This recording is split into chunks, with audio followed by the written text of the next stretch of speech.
దేవునికి స్తోత్రం. దేవుని యొక్క పరిశుద్ధ నామములో ప్రభువునందు ప్రియ సహోదరి సహోదరులందరికీ నా వందనములు తెలియచేస్తూ ఉన్నాను. ప్రేమ కలిగిన తండ్రి ఆయన లోకమును ఎంతో ప్రేమించి తన ప్రియ కుమారుని అనుగ్రహించెను అన్నాడు. కనుక తన ప్రియ కుమారుడు అనుగ్రహింపబడిన కుమారుడుగా ఈ లోకములో తండ్రి చిత్తమంతా నెరవేర్చి సిలువ మరణము పొందునంతగా తను తాను తగ్గించుకొని మరి మనలను బ్రతికించాడు కదా. తన ప్రాణము పెట్టి మనలను బ్రతికించిన ఆయన ప్రేమను ప్రతి హృదయం తెలుసుకోవాలి. కానీ అందరూ అలవాటుగా ఆచారంగా మనుషులు చెప్పిన పద్ధతులు వాటిని అనుసరించుచు మరి గుడ్ ఫ్రైడేని జ్ఞాపకం చేసుకునే పరిస్థితులు విపరీతంగా ఉన్నాయి. చాలా తక్కువ మంది మనఃపూర్వకముగా ప్రభువును అంగీకరించి ఆయనలో ఉన్న ప్రేమను వారు కూడా పొంది అనేకులకు అట్టి ప్రేమ చూపించే పనిలో ప్రయాసపడుతున్న వారు కూడా ఉన్నారు. ఏ విధము చేతనైనా మనము ఈ యొక్క గుడ్ ఫ్రైడేకి ముందుగానే ప్రభువుతో మన యొక్క ఆత్మీయ జీవితాన్ని జాగ్రత్తగా పరిశీలన చేసుకుని ప్రభువు యొక్క పరిశుద్ధాత్మను సంతోషపెట్టేవారిగా మనము రూపాంతరము చెందాలి. ఈ వీడియోలో ప్రత్యేకంగా దేవుని యొక్క పరిశుద్ధ గ్రంథంలో నుండి ఎఫెసీ పత్రిక 2వ అధ్యాయం 1వ వచనం చదువుకుందాం. మీ అపరాధముల చేతను పాపముల చేతను మీరు చచ్చిన వారై ఉండగా ఆయన మిమ్మను క్రీస్తుతో కూడా బ్రతికించెను. ఈ యొక్క అనుభవాన్ని అపోస్తలుడైన పౌలు ఎఫెసీ సంఘమునకు వ్రాస్తూ ఈనాడు మనకు కూడా మన స్థితిని పరిశీలన చేసుకోవటానికి మనకు కూడా తెలియచేస్తూ ఉన్నాడు. దేవుని యొక్క పరిశుద్ధ నామములో అసలు ఈనాడు సంఘములలో దేవుని పక్షముగా పనిచేయవారని వాళ్ళ మాటలు ఆలకించు విశ్వాసులుగా ఉన్నారని మనం విస్తారంగా చూస్తున్నాం. కానీ నిజముగా ప్రభువును సంతోషపెట్టే పద్ధతిలో ప్రభువు చేత బ్రతికింపబడి ప్రభువుకు సాక్ష్యార్థముగా ఉన్న మరి జీవితాలు ఎంతమంది జీవిస్తూ ఉన్నారో మీకు మీరే ఆలోచన చేసుకోనండి. భక్తుడైన పౌలు చెప్తున్నాడు ఏమనంటే, మీరు మీ అపరాధముల చేతను పాపముల చేతను చచ్చిన వారై ఉండగా అన్నాడు. చచ్చారు, కానీ ఆయన మిమ్మును క్రీస్తుతో కూడా బ్రతికించెను. యేసుక్రీస్తుతో బ్రతికించెనని వ్రాసాడా? వ్రాయలేదు. క్రీస్తుతో కూడా అని ప్రత్యేకంగా చెప్తున్నాడు. వీళ్ళు ఇంతకీ ఎవరు? అపరాధులు ఎవరు? పాపులు ఎవరు? పాపుల గురించి నిత్యం ఏదో విధంగా వింటున్నాం. అపరాధముల చేత అన్నాడు కదా. అపరాధులు ఎవరు? ఈ విషయాన్ని కొంచెం లేఖనాల్లో నుండి పూర్తిగా కాదు కానీ సోదరులారా కొంత మట్టుకు నేను కొన్ని విషయాలు తెలియచేయాలని ఆశిస్తూ ఉన్నాను. చూడండి, అపరాధులు లోకములో మనం చూస్తున్నాం.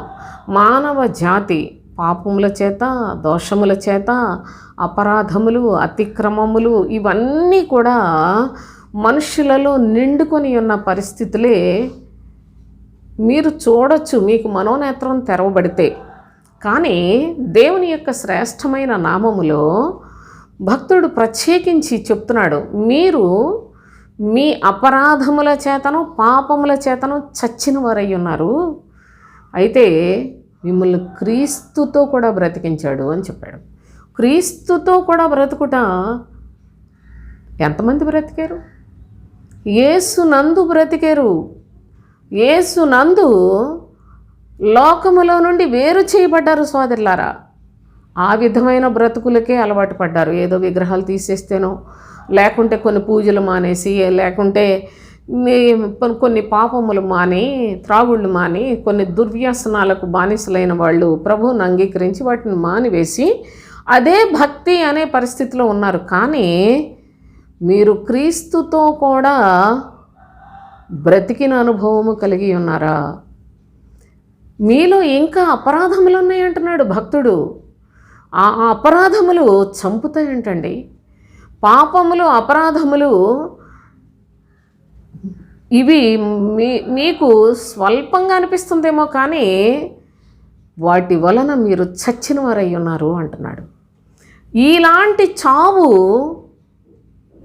ఆ చావు నుండి బ్రతికించేది క్రీస్తు ఒక్కడే అనే సత్యాన్ని లేఖనములలో స్పష్టంగా మీరు తెలుసుకోవాలి. ఇంతకు అపరాధులు ఎవరు? ఎట్టివారిని అపరాధులుగా లేఖనములలో మనం చూడగలమో ఒకసారి పరిశుద్ధ గ్రంథములో మత్తయి సువార్త 12వ అధ్యాయం 37వ వచనం, నీ మాటలను బట్టి నీతిమంతుడవని తీర్పునందుదువు, నీ మాటలను బట్టియే అపరాధివని తీర్పునందుదువు అని ప్రభువు చెప్తున్నాడు. మన మాటలు మనలను నీతిమంతులా, వీళ్ళు అపరాధులా అని తేల్చి చెప్పగలవు. మన మాటలలో చూడండి, మన బ్రతుకు ఏ విధముగా ఆధారపడి ఉన్నదో గమనించాలి. మన హృదయ స్థితి ఏ విధముగా బయలుపరచబడుతుందో గమనించాలి. నీ మాటలను బట్టి అంటున్నాడు. లూకా సువార్త 4వ అధ్యాయం 18వ వచనం నుంచి చూద్దాం. ప్రభు అయిన యేసుక్రీస్తు తన వాడుక చొప్పున విశ్రాంతి దినమందు సమాజ మందిరంలోనికి వెళ్ళాడు. వెళ్ళినప్పుడు ఆయన చేతికి ప్రవక్త అయిన యెషయా గ్రంథం ఇవ్వబడింది. ఆయన గ్రంథమును విప్పగా ప్రభు ఆత్మ నా మీద ఉన్నది. చూడండి, ఆయన యెషయా గ్రంథాన్ని విప్పగానే ఈ యొక్క వచనములు ప్రభువు చదివినట్లు మనం చూస్తాం. చూడండి, ప్రభు ఆత్మ నా మీద ఉన్నది, బీదలకు సువార్త ప్రకటించుటకై ఆయన నన్ను అభిషేకించెను, చెరలోనున్న వారికి విడుదలయు, గ్రుడ్డి వారికి చూపును కలుగునని ప్రకటించుటకును, నలిగిన వారిని విడిపించుటకును, ప్రభువు హితవత్సరము ప్రకటించుటకును ఆయన నన్ను పంపియున్నాడు అని వ్రాయబడిన చోటు ఆయనకు దొరికెను. ఆయన గ్రంథము చుట్టి పరిచారకునికిచ్చి కూర్చుండెను. సమాజ మందిరంలో ఉన్న వారందరూ, చూడండి, సమాజ మందిరంలో ఉన్న వారందరూ ఆయనను తేరి చూడగా ఆయన, నేడు మీ వినికిడిలో ఈ లేఖనము నెరవేరినదని వారితో చెప్పసాగాను. అప్పుడు అందరూ ఆయనను గూర్చి సాక్ష్యం ఇచ్చుచు ఆయన నోట నుండి వచ్చిన దయగల మాటలకు ఆశ్చర్యపడి, ఆయన నోట నుండి వచ్చిన దయగలిగిన మాటలు, ఈ మాటలు ప్రవక్త అయిన యెషయా గ్రంథంలో ఆ యొక్క మాటలను ప్రభు చదివాడు. వీటిలో దయగలిగిన మాటలు అని గ్రహించారంటే ఆనాడు ప్రజలు దేవుని యందు చాలా భయభక్తులు కలిగిన వారండి. ఆ దినములలో అందరూ కాకపోయినా చాలామంది చాలా భయభక్తులు కలిగి బ్రతుకుతున్నవారు ఈ మాటలు వినిన వెంటనే వాళ్ళు దయగలిగిన మాటలు అన్నారు. మీరు గమనించినట్లయితే ఆ దయగలిగిన మాటలు అంటూనే వాళ్ళు వెంటనే ఏమన్నారో తెలుసా? ఈయన యోసేపు కుమారుడు కదా, యోసేపు కుమారుడు కదా అని చెప్పుకొనుచుండగా యోసేపు కుమారుడుగానే వాళ్ళు తలంచుచూ ఉన్నారు. దేవుని కుమారుడని వాళ్ళు తెలుసుకోవటం చాలా కష్టం నా ప్రియ సహోదరి సహోదరులారా. ఎందుకనగా వాళ్ళ మధ్యలో యూదయ దేశపు బెత్లెహేములో ప్రభువు పుట్టాడు, యెరూషలేం ప్రాంతాల్లో తిరుగుతున్నాడు. ఆయన గురించి చాలా ఆ ప్రదేశంలో తెలిసిన వారు కనుక యోసేపు కుమారుడే కదా, ఏంటి ఇంత మంచి మాటలు మాట్లాడాడు, ఇంత దయగలిగిన మాటలు మాట్లాడాడని వాళ్ళు ఆశ్చర్యపోతూ ఉన్నారు. ఇంతకు ఆ మాటల యొక్క శక్తి, ఆ మాటలలో ఉన్న దయ మీరు ఆలోచన చేయండి ఒకసారి. దయగలిగిన మాటలని మీరు కూడా గ్రహించగలరేమో ఒకసారి నిదానించి ఆలోచించండి. చూడండి, ప్రభు ఏమని చెప్తున్నాడు? ప్రభు ఆత్మ నా మీద ఉన్నది, బీదలకు స్వార్థ ప్రకటించుటకై ఆయన నన్ను అభిషేకించెను. బీదలకు సువార్త ప్రకటించుటకు ఆయన నన్ను అభిషేకించెను, చెరలోనున్న వారికి విడుదల, గ్రుడ్డి వారికి చూపు అనగానే గబా గబా గ్రుడ్డి వాళ్ళందరూ, కళ్ళు లేని వాళ్ళు అక్కడక్కడ ఉంటారు కదా, వాళ్ళందరికీ చూపునివ్వడానికి వచ్చాడా ప్రభు. బీదలకు స్వార్థ ప్రకటించటకు అనగానే ఎక్కడెక్కడ మారుమూల ప్రాంతాల్లో ఉన్న బీదలందరికీ స్వార్థ చెప్పాలి, ఆయన వాళ్ళ కోసమే స్వార్థ చెప్పడానికి వచ్చాడనా దాని భావం. ఇంకా చూడండి ఏమని చెప్తున్నాడో, ఆయన నలిగిన వారిని విడిపించుటకును, నలిగిన వారిని విడిపించుటకును. నలిగిపోయిన వాళ్ళు ఎక్కడుంటారు? నలిగిన వారిని విడిపించుటకును, హృదయములలో విరిగి నలిగిపోయిన అలాంటి పరిస్థితుల్లో ఉన్న వారికి విడుదలను ప్రకటన చేయుటకు, హితవత్సరమును ప్రకటన చేయుటకు. అంటే హితవత్సరము విముక్తి కలిగే సంవత్సరం అండి అది. అనగా వాళ్ళ సమస్త దాసత్వములో నుండి, బానిసత్వములో నుండి, శ్రమలో నుండి, లేకపోయినట్లయితే కొదువు పెట్టిన వాటి నుండి, తాకట్టు పెట్టిన వాటిలో నుంచి హితవత్సరము విడిపించే పద్ధతి తండ్రి అయిన దేవుడే ఆనాడు ధర్మశాస్త్ర కాలంలో నిర్ణయించి ఉన్నాడు. కనుక హితవత్సరము అనగా అందరికీ విడుదల ప్రకటించుటకు ఆయన నన్ను పంపి ఉన్నాడు అని వ్రాయబడిన ఆ చోటును ఆయన విప్పగానే ఆ మాటలే వచ్చాయి. ఆ మాటలే ప్రభువు చదివాడట. చదివిన ఆ మాటలు అంతటితో ఆపకుండా ఆయన ఏమన్నాడో తెలుసా? నేడు ఈ మాటలు మీ వినికిడిలో నెరవేర్చబడుచున్నవి అన్నాడు. మీరందరూ వింటున్న ఈ మాటలు ఈనాడే ప్రభువు వాటిని నెరవేరుస్తూ ఉన్నాడు. ప్రవక్త అయిన యెషయా ఏనాడో వ్రాసిన ఈ సంగతులు ఈనాడు మీ సముఖంలో ఇవి నెరవేర్చబడుతున్నాయని చెప్పాడు. అందుకే ఆ మాటలు దయగలిగిన మాటలు, అన్నీ విడుదల. నలిగిపోయిన వారికి విడుదల, లేకపోయినట్లే గురుడ్డి వారికి కనులు తెరచుట, నా ప్రియ సహోదరి సహోదరులారా బీదలకు స్వార్థ ప్రకటించుట, హితవత్సరము ప్రకటించుట, ఇవన్నీ కూడా చాలా దయతో కూడినవి. కనుక ఆ ప్రజలు ఆనాడు ఇవి దయగలిగిన మాటలు అని గ్రహించారు. కనుక ప్రభువు నోట నుండి వచ్చే దయగలిగిన మాటలు చాలా శ్రేష్టమైన అనుభవాలు.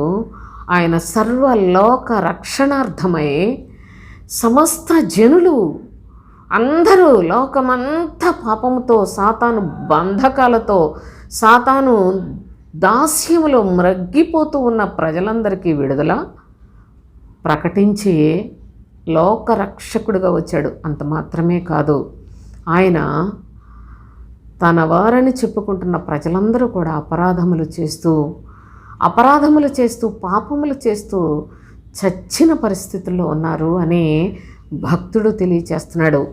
అపరాధముల చేత, పాపముల చేత చచ్చిన వారు అనగా నేడు దినము క్రైస్తవులు అనబడుతున్న వారందరూ కూడా అపరాధములలో, పాపములలోనే ఉన్నారు. సోదరులారా, ఈనాడు పాపమునకు అర్థము తెలుసా మీకు? ఈనాడు అపరాధములంటే మీకు అర్థము తెలుసా?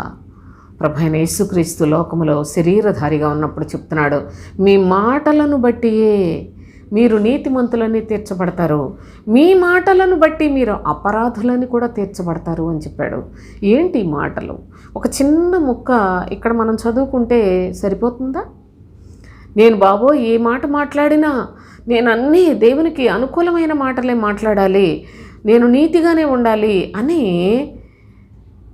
ఎవరి హృదయములలో పరిశుద్ధతకు ప్రాధాన్యతనిచ్చి పరిశుద్ధమైన జీవితాన్ని జీవించే శక్తిని సంపాదించుకోగలరు సోదరులారా.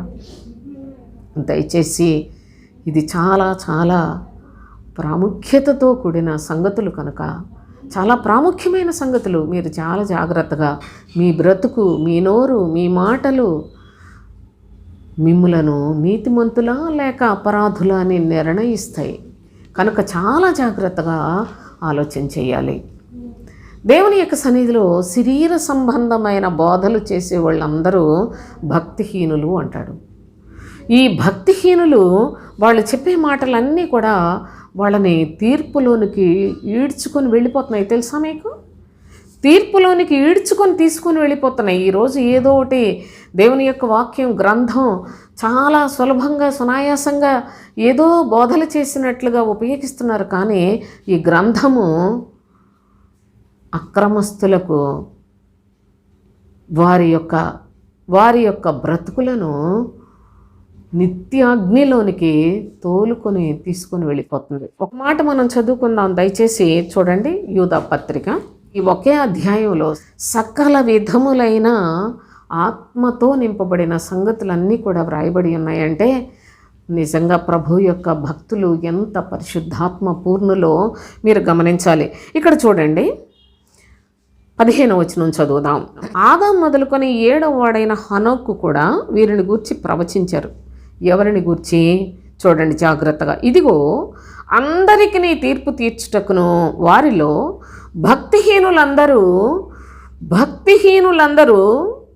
భక్తిహీనముగా చేసిన వారి భక్తిహీన క్రియలన్నిటినీ గూర్చియు భక్తిహీనులైన పాపులు తనకు విరోధముగా చెప్పిన కఠినమైన మాటలన్నిటినీ గూర్చియు వారిని ఒప్పించుటకును ప్రభువు తన వేవేల పరిశుద్ధుల పరివారముతో వచ్చెను. వారు తమ దురాశల చొప్పున నడుచుచు లాభము నిమిత్తము మనుషులను కొనియాడుచు తమ సణుగు బ్రతుకులు తమ గతిని గూర్చి నిందించువారనై ఉన్నారు. వారి నోరు డంబమైన మాటలు పలుకును. ఎవరు వీరు? ఒక్క వచనములో భక్తిహీనత అనే పదాన్ని ఎన్నిసార్లు వాడాడో మీరు జాగ్రత్తగా దేవుని యందలి భయముతో ఈ లేఖనాలు వినండి. మీరు చూడండి, ఈ వాక్యాన్ని మీ పరిశుద్ధ గ్రంథంలో తెరచి చూచి భయముతో ప్రభు యొక్క వాక్యమును బట్టి మనఃపూర్వకముగా ఆయన సన్నిధిలో వేడుకొని ఆయన దయకు పాత్రులుగా బ్రతకండి. చూడండి ఏం చెప్పాడు? ఇదిగో అందరికి నీ తీర్పు తీర్చుటకును వారిలో భక్తిహీనులంటే లోకస్తులు కాదు, అన్య ప్రజలు కాదు. మరెవరు వీరు? పైకి భక్తి కలిగినట్లే ఉంటారు, దేవుని యొక్క మనుషుల్లాగా ఉంటారు, దేవుని యొక్క సన్నిధికి వెళ్తున్నట్లే ఉంటారు, దేవుని మాటలు వింటారు, దేవుని మాటలు బోధిస్తారు. కానీ దేవుని యొక్క ఆజ్ఞలను అనుసరించి జీవించని వారందరూ కూడా అనగా పైకి భక్తి కలిగి ఉంటారు, దాని శక్తిని ఆశ్రయించరు అని చెప్పాడు. ఇది భక్తిహీనులంటే అర్థం. కనుక దేవుని యొక్క సన్నిధికి వెళతావు, వాక్యంలో ఏముందో తెలియదు, ప్రభు ఏం చెప్పాడో తెలియదు, యేసు అంటే క్రీస్తు అంటే తెలియదు, దేవుని యొక్క కాలం ఏంటో, క్రీస్తు కాలం ఏంటో, పరిశుద్ధాత్మని కాలం ఏంటో తెలియదు.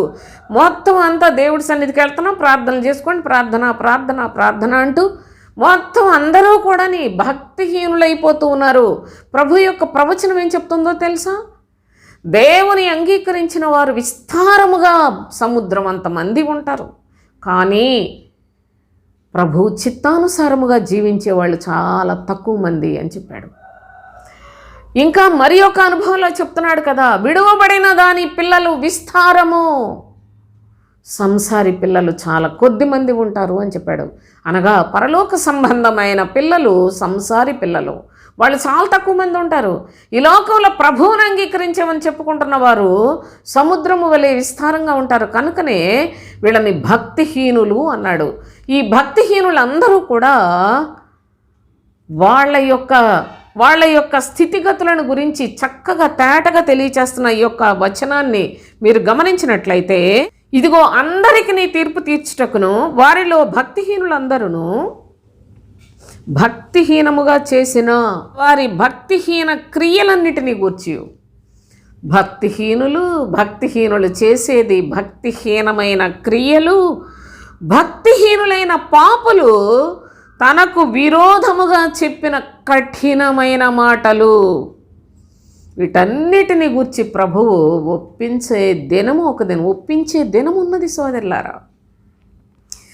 అనగా భక్తిహీనులు అనగా శరీర సంబంధమైన మనస్సు కలిగిన వారు దేవుడు కావాలి, కానీ దేవుడు చెప్పినట్లు చేయని వారందరూ కూడా భక్తిహీనులే. వీళ్ళు చేసేది, వీళ్ళ యొక్క క్రియలన్నీ భక్తిహీనమైన క్రియలే. వీళ్ళు ప్రభువుకు వ్యతిరేకముగా కఠినమైన మాటలు బోధించారు. అనగా ప్రభువు ఆత్మ సంబంధి, ప్రభువు ఆత్మస్వరూపి అయిన తండ్రి, కానీ ఆయన ఆత్మ కొరకే చెప్తే ఈనాడు బోధకులందరూ కూడా శరీర సంబంధంగా బోధిస్తున్నారు కదా, వీళ్ళందరి మాటలు దేవునికి విరోధముగా కఠినమైన మాటలు చెప్తున్నారు అనే సత్యాన్ని నా ప్రియ సహోదరి సహోదరులారా నిశ్చయంగా వినుచున్న మీరందరూ దయచేసి గ్రహించండి. కఠినమైన మాటలు ప్రభువుని గురించి బోధిస్తున్నారు ఈనాడు. చూడండి, వాటన్నిటినీ ప్రభువు ఒప్పిస్తాడు.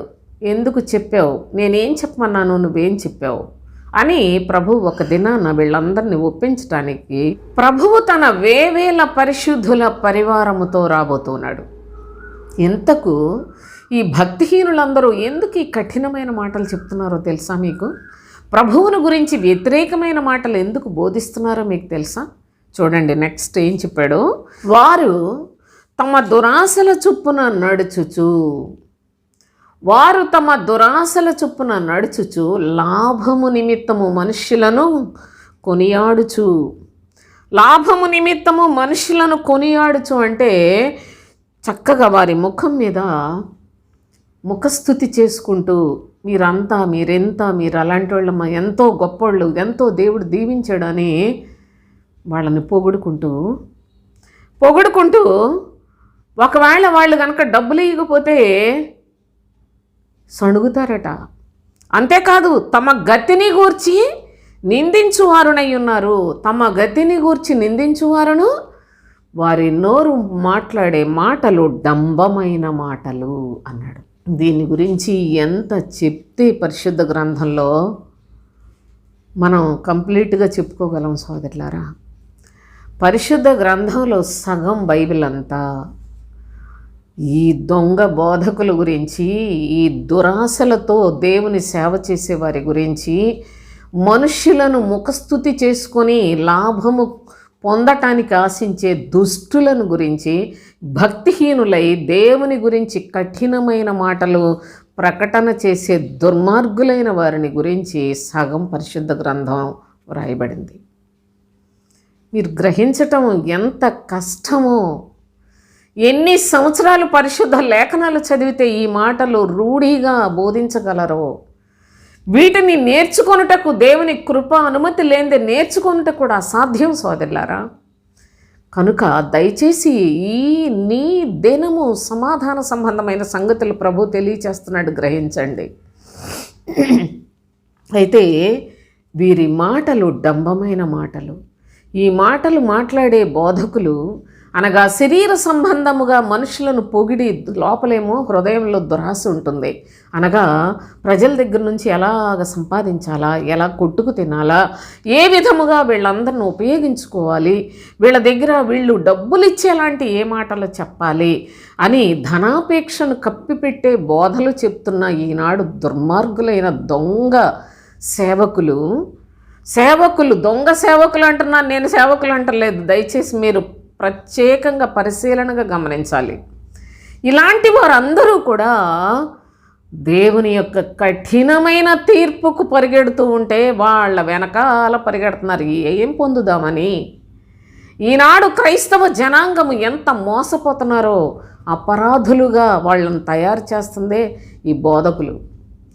అపరాధులుగా మనం అనుకుంటాం, పాటలు పాడుకుంటాం, అపరాధిని యేసయ్య కృప చూపి బ్రోవుమయ్యా అని మనం చక్కగా పాడుకుంటున్నాం. కానీ ఈ అపరాధిగానే నీ బ్రతుకు ముగించుకొని వెళ్ళిపోయే పరిస్థితుల్లో ఈ బోధకులు నిన్ను తయారు చేస్తుంటే, మరి దేవుని సేవకులు అనుకొని, అయ్యగారులు అనుకొని, పాస్టర్ గారులు అనుకొని వాళ్ళ సరదాలకి మిమ్మల్ని ఉపయోగించుకుంటుంటే మీ సరదాలకు మీరు కూడా వాళ్ళ వెంటబడి పరుగులెడుతున్నారు. ఇదే భక్తి? ప్రభు అయిన యేసుక్రీస్తు ఆయన నోట నుండి దయగలిగిన మాటలు వచ్చాయి, కానీ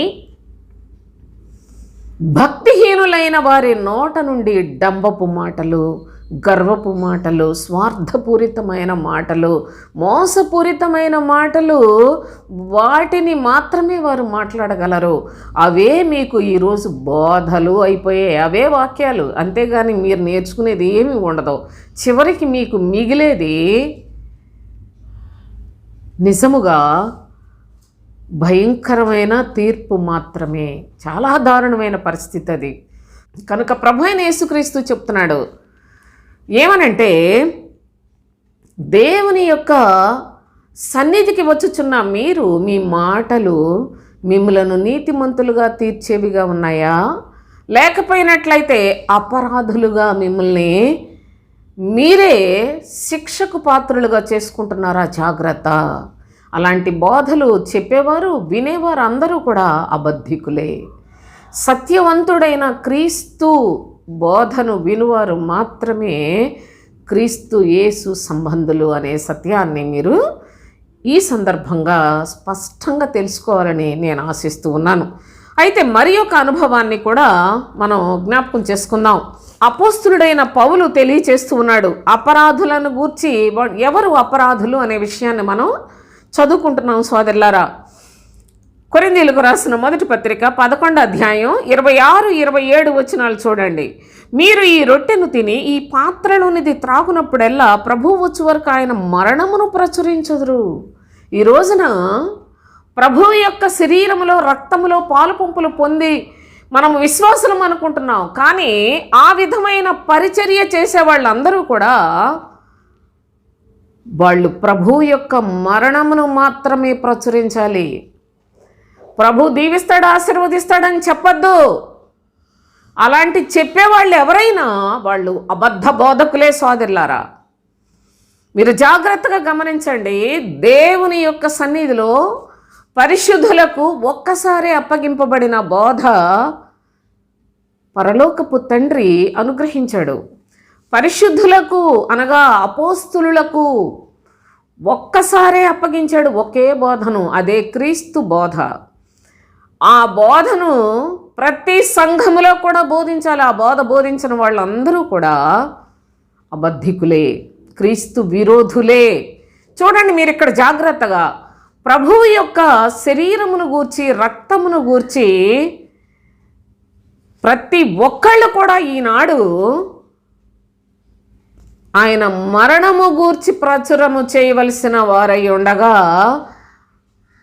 ఆయన శరీరములో రక్తములో పాలు పంపులు పొందుతూ మన శరీర సరదాల కోసం ప్రార్థనలు చేసేవాళ్ళు అసలు ఎప్పుడూ దేవుని సన్నిధికి రారు. ఎక్కడెక్కడో ఊరుల్లో తిరిగేవాళ్ళు, విమానాల్లో తిరిగేవాళ్ళు, బస్సుల్లో తిరిగేవాళ్ళు, ట్రైనుల్లో తిరిగేవాళ్ళు, బస్ స్టాపుల్లో ఉన్నాళ్ళు, రైల్వే స్టేషన్లో ఉన్నాళ్ళు. ఏంటిదండి ఇది? ఈ లోకాన్ని పరిపాలన చేసే అధికారులు, లోకాన్ని పరిపాలన చేసేది సాతాను వాడి మనుషులు యుక్తిపరులై, మోసగాండై, దుర్మార్గులై, హంతకులై లోకంలో పరిపాలన చేస్తూ ఉంటే వాళ్ళని దీవించమని ప్రార్థనలు నేర్పిస్తున్నారు ఈ చెత్త బోధకులు. ఇవా ప్రార్థనలు సోదరులారా? అసలు ప్రార్థన అంటే అర్థం కూడా తెలియకుండా అయిపోయింది దేవుని యొక్క ప్రజలకి. కనుక జాగ్రత్తగా లేఖనం ఏం చెప్తుందో చూడండి. మీరు ఈ రొట్టెను తిని ఈ పాత్రలోనిది త్రాగునప్పుడెల్లా, రొట్టెను తింటున్నారు, ప్రభు శరీరానికి సాదృశ్యమైన రొట్టె, ప్రభు రక్తానికి సాదృశ్యమైన ఈ యొక్క పాత్రలో మీరు పాలు పంపులు పొందుతున్నారు. అయితే ప్రభు వచ్చే వరకు ఆయన మరణమును ప్రచురం చేయాలి. మరణాన్ని ప్రచురం చేస్తే మనిషిలో మారు మనసు వస్తుందండి. ఆ ప్రభు యొక్క మరణమును ఆయన ఎందుకు చనిపోయాడు, ఆయన ఎంతమంది కొరకు చనిపోయాడు, ఎట్టి వారి కొరకు చనిపోయాడు, వాటి గురించి ప్రకటన చేయాలి సోదరులారా. ఆ సత్యాన్ని ప్రకటన చేస్తే అదే క్రీస్తు బోధ. ఆ బోధను చెప్పినట్లయితే మనుషులలో మారు మనసు వస్తుంది, రూపాంతరము చెందే శక్తివంతులవుతారు, శరీరాన్ని జయించే మనసు వస్తుంది, లోకము దాని ఆశలను చంపుకునే మనసు వస్తుంది. పరలోక సంబంధమైన నిరీక్షణతో కూడిన బోధ, ఆ బోధ వలన లోకమునకు పరలోకమునకు ఎంత వ్యత్యాసం ఉందో తేడా తెలియచేసే బోధ కనుక సోదరులారా, ప్రజలు దేవుని యొక్క ప్రజలు శక్తివంతులై బలవంతులై పరలోక సంబంధమైన నిరీక్షణతో బ్రతకటానికి వీలు కలుగుతుంది. ఆ బోధ ఎక్కడుందండి? అసలు ఎక్కడున్నది సోదరులారా ఈ బోధ? చూడండి, ఒకళ్ళకొకళ్ళు వ్యభిచారం చేస్తున్నారని యూట్యూబ్లో కూర్చొని అసలే ఈనాడు క్రైస్తవ్యం అంటే దుమ్మెత్తిపోసే దుర్మార్గులైన మనుషులు విపరీతంగా బయలుదేరిపోతే వాళ్ళ మధ్యలో ఈ పాస్టర్లను చెప్పుకుంటున్న ఈ చెత్తగాళ్ళందరూ మొత్తం అంత దేవుని పరిశుద్ధ నామానికి ఎంత దూషణ కలుగు చేస్తున్నారో, ఎంత ప్రమాదకరమైన పరిస్థితి అంటే క్రైస్తవ్యానికి ఈ అబద్ధ బోధకుల వలన కలుగుతోందో మీరు గ్రహించండి దయచేసి. అంతేకాదు, ఇంకా డబ్బుల గురించి, వాటాల గురించి, ఆస్తుల గురించి పోలీసులు వచ్చి కాపలా కూర్చొని ఆరాధనలు చేసుకునేది ఎంత భయంకరమైన దుష్టత్వంతో సంఘములలో త్రాగుబోతులు, విందులతోటి, నీచ కార్యకలాపాలతోటి ఎంత భయంకరులు సంఘాల్లో పనిచేస్తున్నారు. ఎందుకు ఈ విధంగా జరుగుతుంది అంటే మానవ హృదయములో క్రీస్తు వాక్యము లేకపోవట చేత. క్రీస్తు వాక్యం ఉన్నట్లయితే అసలు గొడవలు సమస్యలు లేకపోయినట్లయితే అసమాధానము భయంకరమైన ఈ దుర్మార్గపు క్రియలు ఉండవండి. అసలు క్రీస్తు లేని చోట ఈ దుష్కార్యములన్నీ జరుగుతాయి. మీరు దేవుని అంగీకరించినప్పటికీ, దేవుని సన్నిధికి వెళుతూ ఉన్నప్పటికీ. కానీ ఎవరైతే ప్రభు యొక్క శరీరములో రక్తములో పాలుపంపులు పొందుతారో, ఏ చర్చిలోనైనా బల్ల కార్యక్రమం లేకుండా ఉంటుందండి. కానీ ఎక్కడైనా ఈ విధముగా ప్రభు మరణాన్ని ప్రచురించేవారు ఉన్నారా సోదరులారా? ఎంత దారుణమైన పరిస్థితులండి. చూడండి ఇంకా ఏం చెప్పాడు. మీరు ఈ రొట్టెను తిని పాత్రలోనిది త్రాగునప్పుడల్లా ప్రభువు వచ్చు వరకు ఆయన మరణమును ప్రచురించుదురు. కాబట్టి అనగా ఎవడైతే ఆయన మరణమును ప్రచురించడో అట్టివాడు అయోగ్యముగా ప్రభు యొక్క రొట్టెను తింటున్నాడు, ఆయన యొక్క పాత్రలోనిది త్రాగుతున్నాడు. వీరందరూ కూడా ప్రభు యొక్క శరీరమును గూర్చి రక్తమును గూర్చి అపరాధులే. ఎంత స్పష్టంగా వ్రాసాడో లేఖనాల్లో, దయచేసి మీరు చూడండి. కనుక ఎవడైనా అయోగ్యముగా ప్రభు యొక్క రొట్టెను తిన్నట్లయితే, లేక ఆయన పాత్రలోనిది త్రాగినట్లయితే అట్టివాడు ప్రభు యొక్క శరీరమును గూర్చి రక్తమును గూర్చి అపరాధియగును. ఈ దినమున దేవుని యొక్క ప్రజలనబడుతున్న వాళ్ళు, దేవుని గురించి పాస్టర్లను చెప్పుకొని వెర్రవీగిన దుష్టత్వంతో బ్రతుకుతున్న అబద్ధ బోధకులందరూ కూడా అపరాధులుగానే దేవుని యొక్క సన్నిధిలో ఉన్నారు. ఎందుకంటే వీళ్ళు ప్రభు యొక్క మరణాన్ని ప్రచురించట్లా. ప్రభు యొక్క సిలువను గురించి అందరూ సిలువ ధ్యానం అని చెప్పుకుంటున్నారు, 7 మాటలు అని చెప్పుకుంటారు. సిలువ గురించి, సిలువ ద్వారానే మనకు రక్షణని నోటితో చెప్తున్నారు. కానీ సోదరులారా, ప్రభువును పోలి జీవించాలని ఎందుకు చెప్పరు? క్రీస్తును వెంబడించాలి అని ఎందుకు చెప్పరు?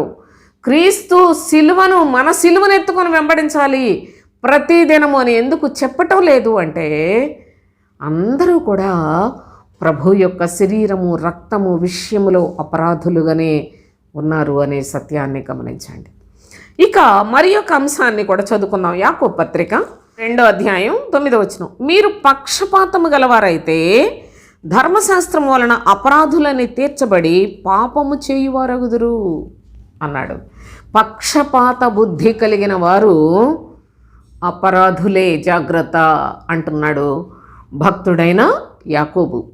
చూడండి, మీరు పక్షపాతము గలవారైతే ధర్మశాస్త్రము వలన అపరాధులని తీర్చబడి పాపము చేయువారగుదురు. ప్రభు వాక్యం ఏం చెప్తుంది? మీరు పాపముల చేతను, మీ అపరాధముల చేతను చచ్చిన వారు అంటున్నాడు. మరి దేవుని సన్నిధికని వచ్చి పక్షపాతము చూపించినట్లయితే అట్టివారు కూడా పాపము చేయువారు, అపరాధులు, చచ్చిన వారే. లోకస్తుల గురించి ప్రభు రాయలేదు ఈ మాటలన్నీ. దేవుని నామములో దేవుని ప్రజలని బ్రతుకుతున్న వారి గురించి వ్రాయబడిన సంగతులు ఇవన్నీ కూడా. పక్షపాతము, చాలామందికి కులాల పిచ్చి, చాలామందికి డబ్బున్నోళ్ళంటే గౌరవించే పిచ్చి, బీదలనగానే చులకన భావము, కులాలు మా కులం అనుకొని ఎంత దేవునిలో ఉన్నప్పటికీ వాళ్లకున్న హృదయ కాఠిన్యము చావదు సోదరులారా. వాళ్ళ మనస్సులలో దేవునికి విరోధమైన భావములు కలిగి ఉండి బయటికి భక్తుల్లాగా బ్రతికే దుర్మార్గులు ఈనాడు క్రైస్తవ్యము నిండా నిండిపోయి ఉన్నారు సోదరులారా. దేవుని యొక్క శ్రేష్టమైన సన్నిధిలో పక్షపాతము అనేది మనిషిని అపరాధిగా చేస్తుంది. కనీసం పంచిపెట్టుటలో కూడా శుద్ధ మనసు కావాలని చెప్పే మన తండ్రి చాలా చక్కగా ఆ వాక్యాన్ని మనం అసలు నేర్చుకోవాలి కూడా. ఎంత చక్కగా చెప్తాడంటే, రోమీలకు రాసిన పత్రిక 12వ అధ్యాయంలో ప్రభు చాలా చాలా మంచి, అతి శ్రేష్ఠులు అనుభవించే చక్కని క్రియలను మనము కూడా నెరవేర్చువారిగా ఉండాలని తండ్రి యొక్క సంకల్పము. 12:9 నుండి, మీ ప్రేమ నిష్కపటమైనదై ఉండవలెను, చెడ్డదాన్ని అసహించుకొని మంచిదానిని హత్తుకొని ఉండుడి అని చెప్పాడు. మీ ప్రేమ నిష్కపటమైన, కపటం ఉండకూడదు. ప్రేమ చూపిస్తాం కానీ అసలు అంతా వేషధారణే. ప్రేమ చూపిస్తాము కానీ మన యొక్క హృదయంలో వేరేగా ఉంటుంది, మన ఆలోచనలు వేరేగా ఉంటాయి, బయటికి నటన చేయటమే. అందుకే నిష్కపటం, అందరూ కపటము కలిగి ఉంటారు కనుకనే ప్రభు వాక్యం నిష్కపటమైనదై ఉండవలెను, చెడ్డదానిని అసహించుకొని మంచిదానిని హత్తుకొని ఉండుడి అన్నాడు. చెడ్డదేదో మంచిదేదో కూడా అర్థం లేని, తెలుసుకోలేని పరిస్థితుల్లో ఎందరో నశించిపోతూ ఉన్నారు. ఎందుకంటే వాళ్ళకు బోధించేవాళ్ళు లేక సోదరులారా. చెడ్డదాన్ని అసహించుకునండి, మంచిదాన్ని హత్తుకొని ఉండుడి అంటే నేను సింపుల్గా మీకు ఒక్క మాట చెప్తాను. చెడ్డవాడు సాతాను, మంచివాడు ప్రభువు. సత్క్రియ ప్రభువు పిల్లలు మాత్రమే చేయగలరు. దుష్క్రియలలో నిమగ్నమై ఉంటారు సాతాను సంబంధులు. శరీరము దాని మనస్సు చెడ్డది, ఆత్మ దాని యొక్క మనస్సు క్రీస్తును కలిగిన వారిలో చాలా మంచి స్వభావం కలిగి ఉంటుంది. మంచి చెడు అనే ఈ విచక్షణ తెలుసుకుంటే ప్రభు అసలు ప్రవక్తకు ఒక చక్కని అనుభవాన్ని చెప్పాడు. ఏది మంచిదో ఏది చెడ్డదో నువ్వు తెలుసుకున్నట్లయితే నిన్ను నా నోరుగా చేసుకుంటానని చెప్పాడు. నా ప్రియ సహోదరి సహోదరులారా, మంచిని చెడ్డని గుర్తించడంత కష్టం. గుర్తించినట్లయితే అట్టివారు వారి నోట నుండి వచ్చే మాటలు మంచి చెడును విడగొట్టేది పరిశుద్ధాత్మ దేవుని యొక్క శక్తి మాత్రమే. దీని గురించి ఎంత చదివినా తరగని జీవజల ధారలు పరిశుద్ధ లేఖనాల్లో వ్రాయబడి ఉన్నాయి. అయితే మన సందర్భాన్ని బట్టి నేను ఒక చిన్న మాట చెప్పుకొని వెళ్ళిపోతున్నాను. ప్రతి విషయంలో దేవుని ఎడల మనము మన ప్రవర్తన ఏ విధంగా ఉండాలో, సహోదర ప్రేమ విషయంలో ఒకరి యందు ఒకడు అనురాగము గలవారై, ఘనత విషయంలో ఒకరినొకడు గొప్పగా ఎంచుకొనుడి. ఎవరు చెప్తారండి ఈ మాటలు? సహోదర ప్రేమ కలిగి ఉండాలి. ఎప్పుడు నీవు గొప్పగా భావించుకోకు. నీ సహోదరులు ప్రభువునందు, క్రీస్తునందు నీ సహోదరులను నీవు ఘనముగా ఎంచుకోవలసిన పరిస్థితులను గురించి చెప్తూ ప్రభువు ఇంకా ఆయన చాలా సంగతులు, ఇవన్నీ అసలు మీరు ప్రాక్టీస్ చేయగలిగినట్లయితే పరలోకంలో మనం ప్రజెంట్ కూర్చున్నంత చక్కని అనుభవపూర్వకమైన క్రైస్తవ జీవితాన్ని కొనసాగించవచ్చును సోదరులారా. 8వ వచనం చూడండి. ఈ అధ్యాయంలోనే 8వ వచనం, బోధించువాడైతే బోధించుటలోను, హెచ్చరించువాడైతే హెచ్చరించుటలోను పని కలిగి ఉందము. బోధించుట, హెచ్చరించుట ప్రభు యొక్క ప్రాముఖ్యమైన పని కదా. అంతేకాకుండా పంచిపెట్టువాడు శుద్ధ మనస్సుతో అంటాడు. పంచిపెట్టువాడు శుద్ధ మనస్సుతో, పై విచారణ చేయవాడు జాగ్రత్తతో, కరుణించువాడు సంతోషముతో పని జరిగింపవలెను. పని ఏ విధంగా చేసుకోవాలో, మనల్ని మనం ఏ విధంగా తగ్గించుకోవాలో, ప్రతి విషయంలో దీన మనస్సు కలిగి ఏ విధంగా జీవించాలో, సహోదర బంధాన్ని ఏ విధంగా స్థిరపరచుకునేలాగా నిజమైన ప్రేమను కలిగి బ్రతకాలి. ఎంత పరలోక సంబంధమైన సంగతులతో భక్తుడు తెలియచేశాడు. ఎంత ధారాపాతంగా ఎన్ని చెప్పినా తరగనంత శ్రేష్టమైన సంగతులు ఈ విధంగా లేఖనాల్లో వ్రాయబడి ఉంటే, వాక్యం తెలియదు, వాక్యాన్ని నమ్మరు, వాక్యం చెప్పడం రాదు, ఏది రాక ఆ విధంగా యూట్యూబుల్లో ఎంత దుర్మార్గంగా ఒక్కడు ఖర్చుకొని భక్షించుకుంటూ ఉన్నారు. మీరు ఖర్చుకొని భక్షించుకున్నట్లయితే అనే సందర్భం కూడా పరిశుద్ధ గ్రంథంలో ఉంది కనుక నేను ఆ మాట మాట్లాడుతున్నాను. ఇంకా ప్రభు పని ఇంకేం జరుగుతుంది అసలు? ఆ విధంగా ఉన్నారు. ఎందుకంటే దొంగలు ప్రభు పనిలో చొరబడిపోయారు సోదరులారా. కనుక వీళ్ళ యొక్క బ్రతుకులకు ఏమి ఒక నీతి, నియమం, ఒక పద్ధతి, ఒక క్రమము, ఒక యథార్థమైన హృదయం, ఒక నిష్కళంకంగా నిష్కపటంగా ఉండే విధానం ఏమీ ఉండవండి వాళ్ళ దగ్గర. ఎంతసేపు గర్వపు మాటలతో వాళ్ళ బ్రతుకులలో అపరాధులుగా ఉండి, వాళ్ళు ప్రభు యొక్క శరీరమును గూర్చి, రక్తమును గూర్చి అపరాధులై పక్షపాత ధోరణిలో మనుషులను పొగుడుకుంటూ ఈ అపరాధులు ఈనాడు బోధకులైపోయి వాళ్ళ బోధలు వింటున్న వారందరినీ కూడా అపరాధులుగా చేస్తున్నారు.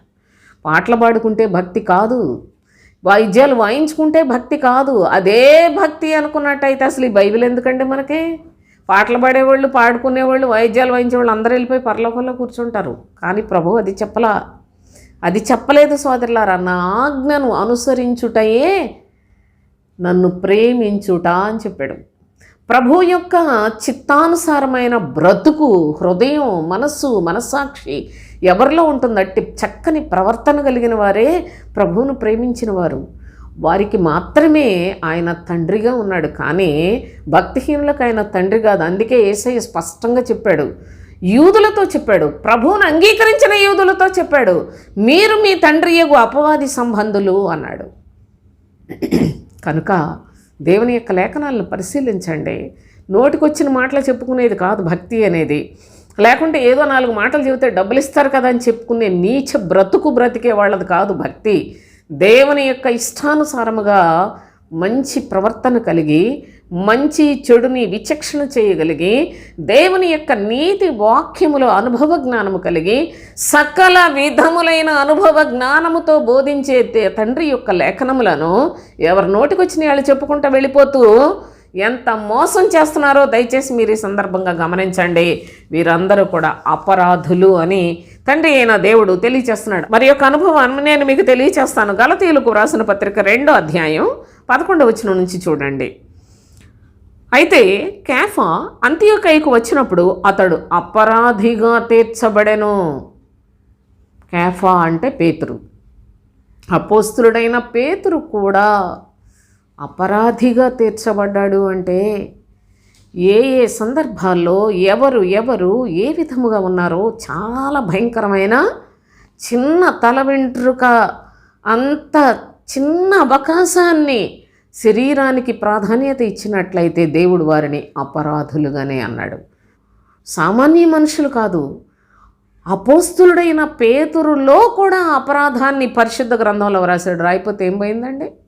ఎందుకు వ్రాసాడు అంటే దేవుని యొక్క ప్రజలందరికీ కూడా హెచ్చరిక సోదరులారా. దేవుని యొక్క ప్రజలందరూ కూడా ఒళ్ళు దగ్గర పెట్టుకొని బ్రతకండి అని చెప్పడానికి వ్రాయబడిన లేఖనాలు ఇవి. చూడండి, కేఫా కూడా అపరాధిగా తీర్చబడ్డాడు. కనుక నేను అతనిని ముఖాముఖిగా ఎదిరించి తిని అని అపోస్తులైన పౌలు చెప్తున్నాడు ఈ సంగతి. చూడండి, ఏలయనగా యాకోబు నద్ద నుండి కొందరు రాకమునుపు అతడు అన్ని జనులతో భోజనము చేయుచుండెను. కానీ వారు రాగానే సున్నతి పొందిన వారికి భయపడి వెనుక తీసి వేరైపోయాను. నీవు ఎందుకు ఈ విధంగా చేసావని అపోస్తులైన పౌలు అంత భక్తుడైన కేఫాను కూడా ఎదిరించి అతని యొక్క అపరాధాన్ని బయటపెట్టినట్లుగా లేఖనాల్లో మనం చూస్తున్నాం. సోదరులారా, నువ్వు ఎందుకు మనుషులకు భయపడుతున్నావు? ఎందుకు భయపడాల్సిన పరిస్థితి వచ్చింది? మనము దేవుని యొక్క పక్షముగా పౌరుషము కలిగి పనిచేయవలసిన వారము. ఎందుకు ఈ విధంగా చేసావని చెప్పి అపోస్తులైన పౌలు చాలా తాను గురించి చెప్పుకుంటూ చాలా చివరివాడను, అపోస్తులుడు అనబట్టకు యోగ్యుడను కాను అని చెప్పుకున్న పౌలు అపోస్తులలో ప్రాముఖ్యమైన స్తంభములుగా ఎంచబడిన పేతురును కూడా తాను చిన్న పొరపాటుకి అతనిని కూడా అపరాధిగా తీర్చినట్లు చూస్తున్నాం. ఏ స్థాయిలోనైనా ఎవరు తప్పు చేసినా ప్రభు యొక్క ఆత్మ ఒప్పుకోడు అనే విషయాన్ని తెలుసుకోనండి. అలాంటిది ఎక్కడున్నామండి మనం? పాపాలు అపరాధాలు చేస్తూ ఇంకా చచ్చిన వాళ్ళలాగా బ్రతుకుతున్న పరిస్థితులు. నా ప్రియ సహోదరులారా, ఇలాంటి సందర్భాలు దేవుని యొక్క లేఖనాల్లో నేను చాలా ప్రత్యేకమైన చెప్పాను. అపరాధిని గురించి చెప్పాలి అంటే కొల్లలుగా సంగతులు లేఖనాల్లో ఉన్నాయి. నేను కొన్ని సందర్భాలు మాత్రమే నేను మీకు తెలియచేస్తూ ఈ సందర్భంగా మరి ప్రజలు అపరాధులు కాకుండా ఉండాలి అంటే ఒక చక్కని అంశాన్ని నేను మీకు ఈ సందర్భంగా తెలియచేస్తాను. దినవృత్తాంతములు 2వ దినవృత్తాంతములు 19వ అధ్యాయములో 4వ వచనము నుంచి చాలా చాలా సంగతులు మనకి ఇక్కడ వ్రాయబడ్డాయి. ఈ సందర్భంగా మీరు కాస్తంత ఓపికగా ఈ విషయాలు జ్ఞాపకం చేసుకోవాలి. రాజైన యెహోషాపాతు యెరూషలేములో నివాసము చేయుచు బేర్షెబా నుండి ఎఫ్రాయిం మన్యము వరకు జనుల మధ్యను సంచరించుచు వారి పితరుల దేవుడైన యెహోవా వైపునకు వారిని మళ్లించెను. యూదారాజైన యెహోషాపాతు దేవుని యొక్క ప్రజలందరినీ దేవుని వైపు వారి హృదయములు త్రిప్పుతూ చక్కగా దేవుని యందు భయభక్తులు కలిగి జీవించిన భక్తి కలిగిన వాడిగా లేఖనాల్లో మనం చూస్తాం. చూడండి, మరియు అతడు ఆయా పట్టణములలో అనగా దేశమందు యూదావారున్న బురుజులు గల పట్టణములన్నిటిలో న్యాయాధిపతులను నిర్ణయించి వారికి ఇలాగూ ఆజ్ఞాపించెను. మీరు యెహోవా నియమమును బట్టియే గాని మనుష్యుల నియమమును బట్టి తీర్పు తీర్చవలసిన వారు కారు. ఆయన మీతో కూడా ఉండును గనుక మీరు తీర్పు బహు జాగ్రత్తగా చేయుడి. దేవుని యందు భయభక్తులు కలిగిన భక్తుని యొక్క మాటలు ఎలా ఉంటాయో చూడండి. న్యాయాధిపతుల్ని ఆయనే నిర్ణయించి చెప్తున్నాడు కదా, మీరు మనుష్యుల న్యాయమును బట్టి కాదు, దేవుని యొక్క న్యాయమును బట్టి క్రమంగా తీర్పు తీర్చాలి. మీరు తీర్చే తీర్పులు కేవలము దేవుని యందు భయముతో మాత్రమే జాగ్రత్తగా చేయుడి అని, యెహోవా భయము మీ మీద ఉండునుగాక. చూసారా అని హెచ్చరికగా నుండి తీర్పు తీర్చుడి. మన దేవుడైన యెహోవా యందు దౌష్ట్యం లేదు. ఆయన పక్షపాతి కాడు, లంచం పుచ్చుకొనివాడు కాదు. జాగ్రత్త, బహు జాగ్రత్తగా ఉండాలి మీరు అని చూడండి. న్యాయం చేసేవారికి న్యాయాధిపతులను నియమించి వారికి ఎటువంటి ఖచ్చితమైన నియమములను తెలియచేస్తున్నాడు. ఆయన మహారాజు యెహోషాపాతు, దావీదు సంతతిలో నుంచి వచ్చినవాడు, మహారాజై ఉన్నాడు. దేవుని ఎడల ఎటువంటి భయభక్తులు కలిగి ఉంటే ఇలాంటి చక్కని మాటలు మాట్లాడగలరో దయచేసి చూడండి. అంతేకాకుండా ఆయన ఏమని చెప్తున్నాడంటే, యెహోవా నిర్ణయించిన న్యాయమును జరిగించుటకును సందేహాంశములను పరిష్కరించుటకును యెహోషాపాతు లేవీయులలోను యాజకులలోను ఇశ్రాయేలీల పితరుల ఇండ్ల పెద్దలలోను కొందరిని నియమించి వారికి ఇలాగూ ఆజ్ఞాపించెను, యెహోవా యందు భయభక్తులు కలిగిన వారై నమ్మకముతోనూ యథార్థమైన మనస్సుతోనూ మీరు ప్రవర్తింపవలెను. మీ ప్రవర్తన చాలా క్రమంగా ఉండాలి. యూదా రాజ్యములో ఈ విధముగా ఖచ్చితంగా ఆజ్ఞాపించి మీరు ప్రతి చోట మన ప్రభువు ఆయన యందు దౌష్ట్యం లేదు, ఆయనకు మోమాటం లేదు, ఆయన లంచం పుచ్చుకునే దేవుడు కాదు, ఆయన పక్షపాతి కాడు. కాబట్టి మీరు చాలా జాగ్రత్తగా ఆయన సముఖములో ఆయన పక్షముగా మీరు పనిచేయాలి. ఏమండి, అలాంటి రాజ్యం ఎంత శ్రేయస్కరమైన దేవుని యొక్క కృపలతో నిండిపోయి ఆశీర్వాదాలతో నిండి ఉంటుందో చూడండి. ఆ విధంగా చెప్పాడు. ఆ తరువాత అంటున్నాడు కదా, నరహత్యను గూర్చియు ధర్మశాస్త్రమును గూర్చియు ధర్మమును గూర్చియు కట్టడలను గూర్చియు న్యాయ విధులను గూర్చియు ఆయా పట్టణములో నివసించు మీ సహోదరులు తెచ్చు ఏ సంగతినే కానీ మీరు విని విమర్శించినప్పుడు మీ మీదికిని మీ సహోదరుల మీదికిని కోపము రాకుండానట్లు వారు యెహోవా దృష్టికి ఏ అపరాధమును చేయకుండా వారిని హెచ్చరిక చేయవలెను. మీరు అలాగూ చేసిన యెడల అపరాధులు కాకయుందురు. చూసారా ఎన్ని అనుభవాలు వ్రాయబడ్డాయో చూసారా. మీరు ఏ విధమైన అపరాధము చేయకూడదు. నా ప్రియ సహోదరి సహోదరులారా, ప్రభువైన యేసుక్రీస్తు లోకంలోనికి వచ్చి న్యాయాధిపతిగా, సర్వలోక న్యాయాధిపతి క్రీస్తే, ఆయన యొక్క సముఖములో ఆయన వంటి వారిగా బ్రతకాలి అని గ్రంథాన్ని మన చేతికి ఇచ్చినప్పటికీ దీనిలో అన్ని ప్రక్కన పెట్టి ప్రతివాడు ఉబలాటం, బోధకులైపోవాలి, భక్తులైపోవాలి, జనాల్ని ఏదో ఒకటి పోగుపెట్టుకొని వాళ్ళందరి ద్వారా హాయిగా బ్రతకాలి. వీళ్ళందరూ ఎవరండి? వీళ్ళెవరు సోదరులారా? దేవుని యొక్క పని చేయటానికి చాలా రూల్స్ ఉన్నాయి. కానీ బైబిల్ ట్రైనింగ్ అయిపోతే పాస్టర్లు అయిపోతున్నారు. బైబిల్ ట్రైనింగ్ ఇచ్చిన వాళ్ళు ఎవరు? సంవత్సరంలో బైబిల్ వచ్చేస్తుందా?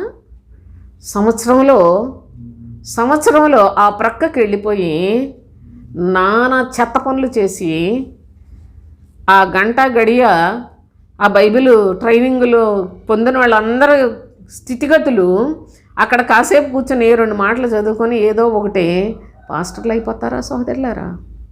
ఎన్ని రూల్స్ ఉన్నాయండి ఆ కాలంలోనే. అప్పటికి ఇంకా క్రీస్తు ఈ లోకంలోనికి రాలేదు, ఆయన సిలువ మరణం పొందలేదు. కానీ ఇప్పుడైతే క్రొత్త నిబంధన, ఈ నిబంధన కాలంలో దేవుని పక్షముగా పనిచేయటానికి మరి చాలా నియమాలు ఉన్నాయి. కానీ ఈరోజు దేవుని సేవ చేయటానికి అర్హత ఏంటంటే బైబిల్ ట్రైనింగు, లేకుంటే ఎవడికి 4 మాటలు వస్తే చాలు, 2 పాటలు పాడడం వస్తే చాలు, ఇంక ప్రతివాడు అప్పులైపోయి చచ్చిపోదాం అనుకొని దేవుణ్ణి నమ్ముకొని పాస్టర్ అయిపోతున్నాడు. అప్పులు లేకుండా 4 మంత్రాలు వచ్చు, 4 మంత్రాలు చదవడం వచ్చు, వెంటనే బాప్తిజం తీసుకొని ఇది చాలా బాగుందని సూట్లు వేసుకొని వాక్యాలు చెప్తున్నారు, పాస్టర్లు అయిపోతున్నారు. వాళ్ళు పెద్ద పెద్ద అయ్యగారులు. నా ప్రియ సహోదరి ఇవి అర్హతలా? దేవుని సేవకుడు ఈ అర్హతలు ఉంటే చాలని దేవుని యొక్క లేఖనాల్లో వ్రాయబడ్డాయా? క్రీస్తు ఆత్మ కలిగి క్రీస్తును వెంబడిస్తేనే కదా, క్రీస్తునందు లోకమును జయించి శరీరమును జయించి క్రీస్తు రాజ్య వ్యాప్తి కొరకు పని చేయాలి కదా. యేసు ప్రభువు కూడా తన యొక్క శిష్యులకు మీరు వెళ్ళిపోయి పని చేయండి అని పర్మిషన్ ఇవ్వలేదు. వాళ్ళు సమస్తాన్ని విడిచిపెట్టుకొని ప్రభువును వెంబడించి చక్కగా ప్రభువుతో కూడా ఆయన శక్తిని, ఆయన పరిశుద్ధతను, ఆయన త్యాగాన్ని, ఆయన ఓర్పును, ఆయన ప్రేమను, ఆయన శిలువ మరణ పునరుత్థానములను చూచి క్రీస్తు ఆత్మను పొంది అప్పుడు ప్రభు యొక్క పరిచర్య చేశారే. ఈ రోజుల్లో ప్రతోడు పాస్టరేనా? అయ్యో, ఎంత ఘోరమైన దుస్థితి అండి ఇది. నా ప్రియ సహోదరులారు, ఇక్కడ చూడండి యెహోషాపాతు ఏ విధంగా చెప్పాడు. నరహత్యను గూర్చియు, ధర్మశాస్త్రమును గూర్చియు, ధర్మమును గూర్చియు, కట్టడలను గూర్చియు, న్యాయ విధులను గూర్చియు ఆయా పట్టణములలో నివసించు మీ సహోదరులు తెచ్చు ఏ సంగతినే కానీ మీరు విమర్శించున్నప్పుడు మీ మీదికి మీ సహోదరుల మీదికి కోపము రాకుండానట్లు వారు యెహోవా దృష్టికి ఏ అపరాధమును చేయకుండా వారిని హెచ్చరిక చేయవలను. మీరు అలాగూ చేసిన ఎడల అపరాధులు కాకయుందురు. ఇలాగూ చేసినట్లయితే ఈ రోజుల్లో ఎవరు అపరాధులు ఉండరు సోదరులారా. ఈనాడు మనం చదువుకుంటున్నాం, నీ నోటి మాటను బట్టి నీవు నీతిమంతుడువా అపరాధివా? నీ మాటలే తెలియచేస్తాయి. నీవు క్రీస్తు శరీరములో రక్తములో పాలుపంపులు పొందుతున్నావు. ఆయన మరణమును ప్రచురించువానిగానే నీవు పనిచేస్తున్నావా? ఆయన మరణమును గూర్చిన సంగతులను బట్టి నీవు మార్పు చేసుకుంటున్నావా? అలాగే వెళ్ళి రావడం, మన ఇష్టం వచ్చినట్లు జీవించటం, ఇట్టి వారందరూ అపరాధులే. మనుషులకు దాసులుగా బ్రతుకుతూ లోకానికి దాసులు, బిడ్డలకు దాసులు, బంధువులకు దాసులు, కులానికి దాసులు. మీరు దేవుని యొక్క మనుషులు ఎలా అవుతారండి? అందుకే భక్తిహీనుల విస్తారము, భక్తి కలిగిన వారు కొద్దిమందే. విశాల మార్గములోనికి వెళ్ళేవాళ్ళు విస్తారము, ఇరుకు ద్వారములో ప్రవేశించేవారు చాలా కొద్దిమంది అని చెప్పాడు యేసయ్య. ఇది తీర్పు కాదా సోదరులారా? ఒకసారి ఆలోచించేయండి. ప్రభు అంటున్నాడు, మీరు అపరాధులు కాకుండా మీ సహోదరులు వాళ్ళు చేసిన ఏ దోషాన్ని కూడా మీరు జాగ్రత్తగా విమర్శ చేసి వాళ్ళకి తెలియచేయాలి. అప్పుడు మీరు అపరాధులు కాకుండా ఉంటారు అని చాలా చక్కగా తండ్రి అయిన దేవుడు తెలియచేసిన మాటలను భక్తుడు తన రాజ్యంలో ఇట్టి ప్రకటనలు చేసి ఈ విధముగా పరిశుద్ధులుగా ఉండటానికి నియమించాడే. ఈ రోజుల్లో సంఘం పెట్టుకున్న వ్యక్తి మనుషులను ఎంత పరిశుద్ధులుగా చేయాలి, క్రీస్తు వంటి వారిగా తయారు చేయాలి, క్రీస్తు యేసు కలిగిన మనస్సు కలిగిన వారిగా తయారు చేయాలి. అలాంటి వాళ్ళు ఉన్నారా? ఆలోచించేయండి. కనుక దేవుని యొక్క శ్రేష్టమైన సన్నిధిలో మరికొంతమంది చూసినట్లయితే అపరాధాలకి ఏదో ఒకటి అర్పణలు చేసి చక్కగా మనం హాయిగా తిరిగేద్దాం. ప్రభువా తండ్రి, ఇప్పుడంటే అపరాధ బలి ఉండేది, ఇప్పుడు ప్రార్థనలు చేస్తున్నారు. పనికి మాలిన పనులు చేయడం, ప్రార్థన చేయడం. ఈ ప్రార్థన దేవుడే వినడు. పాపుల ప్రార్థన ఆయన వినడు. పాపుల ప్రార్థన వారికి పాపమగునుగాక అని చెప్పాడు ప్రభు. ఇక్కడ చూడండి, ఒక మాట చదువుకుందాం. సామెతల గ్రంథం 14:9 చూడండి. మూఢులు చేయు అపరాధ పరిహారార్థ బలి వారిని అపహాస్యము చేయును. మూఢులు అనగా ఎన్ని మార్లు చెప్పినా దేవుని యొక్క వాక్యాన్ని హృదయంలోనికి రానియకుండా బ్రతికే వారంతా మూఢులే సోదరులారా. ఈ మూఢులు వాళ్ళు చేయు అపరాధ పరిహారార్థ బలి అనగా మీరు ఎన్ని ప్రార్థనలు చేసినా, ఎన్ని బలులు, పూర్వమైతే బలులు అర్పణ చేశారు, కానీ ఇప్పుడైతే ఎన్ని ప్రార్థనలు చేసినప్పటికీ అది వారిని అపహాస్యం చేస్తుంది. ప్రార్థనలు చేస్తారు, గంటల గంటల ప్రార్థనలు చేసుకుంటారు, వచ్చి పనికి మాలిన పనులు చేస్తున్నారు. నీ ప్రార్థన ఏమైపోయింది? విన్నాడా దేవుడు? శరీర సంబంధమైన పనికి మాలిన విషయాల గురించి ప్రార్థనలు చేసుకొని, దేవా తండ్రి నువ్వే ఉన్నావు నాయన, నువ్వే నీ మనస్సు నిండా లోకం ఉంటుంది, నీ నోటి నిండా దేవుని యొక్క ప్రార్థన అని పని పాట లేకుండా ఖాళీగా కూర్చొని ప్రార్థనలు చేస్తూ ఉంటారు. దేవుడు వింటున్నాడా ఈ ప్రార్థన? అందుకే భక్తిహీనులు వాళ్ళ ప్రార్థనలు ఎలా ఉంటాయో తెలుసా? వారు నోటితో దేవుని స్తుతిస్తారట, వారి యొక్క మనస్సు భూసంచారం చేస్తుంది. చూడండి, ఆ మాట కూడా చదువుకుందాం ఒకసారి. కీర్తనల గ్రంథం 73వ కీర్తన 9వ వచనం చూడండి. ఆకాశము తట్టు వారు ముఖము ఎత్తుదురు, అనగా ప్రార్థన చేస్తారు, వారి నాలుక భూసంచారము చేయను. ఆకాశము తట్టు ముఖం ఎత్తుకొని ప్రభువా తండ్రి అని ప్రార్థన చేస్తారట, వారి నాలుక భూసంచారం చేయి, మాకు అదివు, మాకు ఇదివు, అది బాగు చేయి, ఇది బాగు చేయి, స్వస్థతలు ఆశీర్వదించు, దీవించు, మా పిల్లల విషయంలో, మా బిడ్డల విషయంలో, ఈ పుట్టినరోజు. ఏంటిదండి అసలు? నాకైతే వాటి గురించి, వీళ్ళు చేసే అంశాల గురించి తలంచుకుంటే కూడా చాలా బాధ వస్తుంది సోదరులారా. ఇదే పని. అసలు ఆత్మ సంబంధమైన ఆలోచన అంటూ రాదా ఈనాడు క్రైస్తవ జనాంగానికి?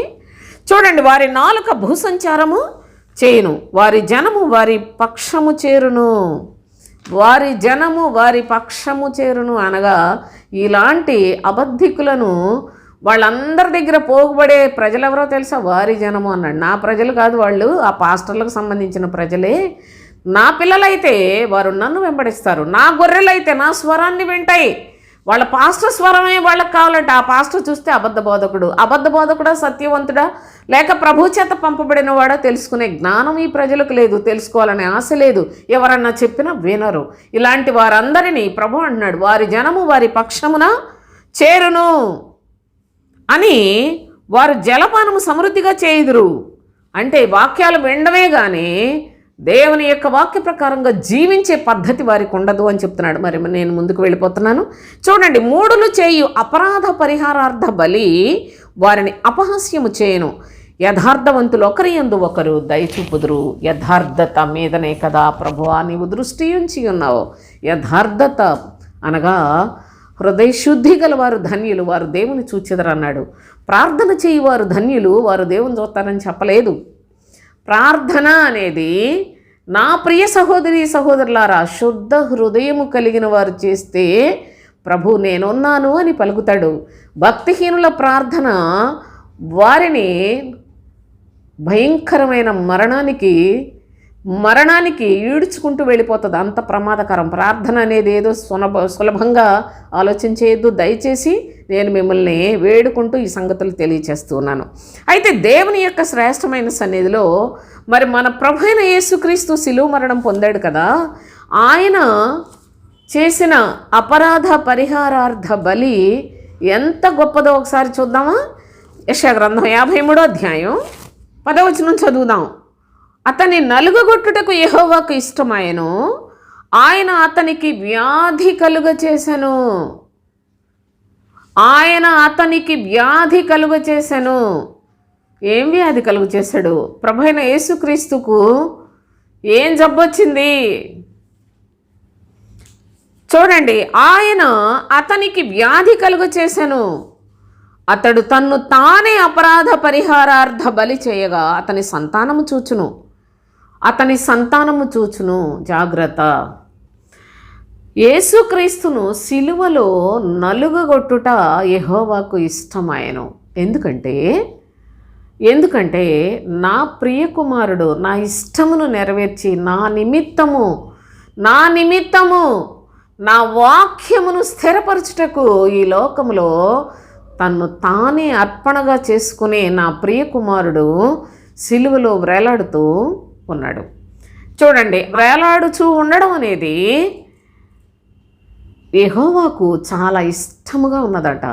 ఎందుకనగా దాని ద్వారా ఆయన యొక్క సన్నిధికి వచ్చి నిదానించి చూచిన వారు పరలోకానికి వారసులు అవుతారు సోదరులారా. అందుకు తండ్రి అనేకులను రాస్తాడండి. అదంతా నేను వివరించి చెప్పలేను, కానీ సోదరులారా, ఆయన అనేకులను నిర్దోషులుగా చేస్తాడు. 11వ వచనంలో చెప్తాడు, అతడు తనకు కలిగిన వేదనను చూచి తృప్తి నొందును. నీతిమంతుడైన నా సేవకుడు జనుల దోషములను భరించి తనకున్న అనుభవ జ్ఞానము చేత అనేకులను నిర్దోషులుగా చేయును అని చెప్పాడు. ఇంతకీ ప్రభువుకు వ్యాధి కలుగు చేశాడట.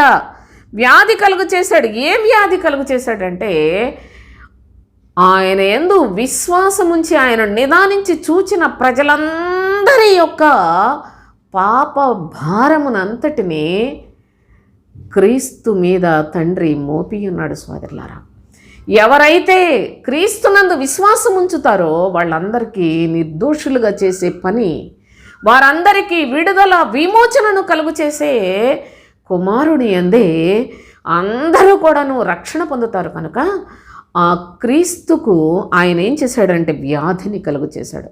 అందరి పాప భారం అంతా ఆయన మీద మోపటం వలన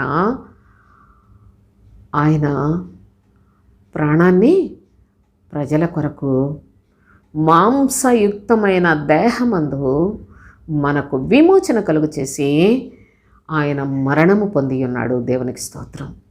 ఇలాంటి కృపను తండ్రి అయిన దేవుని నుండి, కుమారుడైన క్రీస్తు నుండి పరిశుద్ధాత్ముడు ఈనాడు మనకు కూడా తెలియచేసి, తండ్రిని చూడండి, ఆయన ప్రేమను చూడండి, కుమారుని చూడండి, కుమారుని సిలువను నిదానించి చూడండి, మీ పాప భారముతో ఉన్న మీ బ్రతుకులకు, మీ అపరాధముల చేత పాపముల చేత చచ్చిన మీ బ్రతుకులకు విడుదల ప్రకటన చేసే క్రీస్తును చూడండి అని క్రీస్తుతో కూడా బ్రతికించెను అని వ్రాసాడు అపోస్తుడైన పౌలు.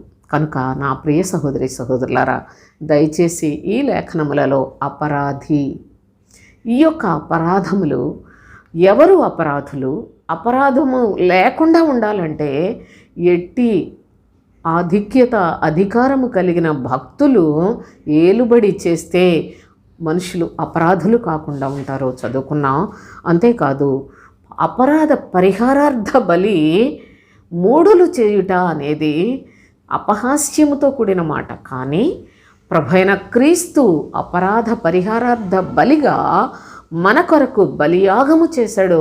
క్రీస్తు అను మన పస్కా పశువు వధింపబడేను అని చెప్పాడు పౌలు గారు. కనుక ఇలాంటి అపరాధ పరిహారార్థ బలిగా క్రీస్తు వధింపబడిన ఇలాంటి ఇంత గొప్ప రక్షణ నిర్లక్ష్యం చేసినట్లయితే మీరు ఎలాగూ తప్పించుకుందరు అని చెప్పిన ప్రభు యొక్క లేఖనము నా ప్రియ సహోదరి సహోదరులారా దయచేసి మనసులో పెట్టండి. మరి నెక్స్ట్, అసలు మనలను నిరపరాధులుగా చేసే క్రీస్తు ఏ విధముగా మన మీద తన నిర్దోషమైన ప్రేమ, నిష్కపటమైన ప్రేమను చూపి మనలను కూడా నిరపరాధులుగా చేశాడో ఈ లేఖనాలు నెక్స్ట్ వీడియోలో చెప్తాను. దేవుని యొక్క సత్యాన్ని గ్రహించండి. మనం అపరాధులము కాకుండా బ్రతికే విధానాన్ని సంపాదించుకోవటానికి క్రీస్తులో ఉన్న విమోచన, ఆయన చేసిన పాప పరిహారార్థ బలి పశువుగా, అపరాధ పరిహారార్థ బలి పశువుగా మన నిమిత్తము ఆయన చేసిన గొప్ప త్యాగమును, ఆయన అర్పణ తండ్రి మనకు ఏ విధముగా అనుగ్రహించి ఉన్నాడో మరికొన్ని విషయాలు నెక్స్ట్ వీడియోలో చెప్తాను. దేవునికి స్తోత్రం. ముగించేస్తాను.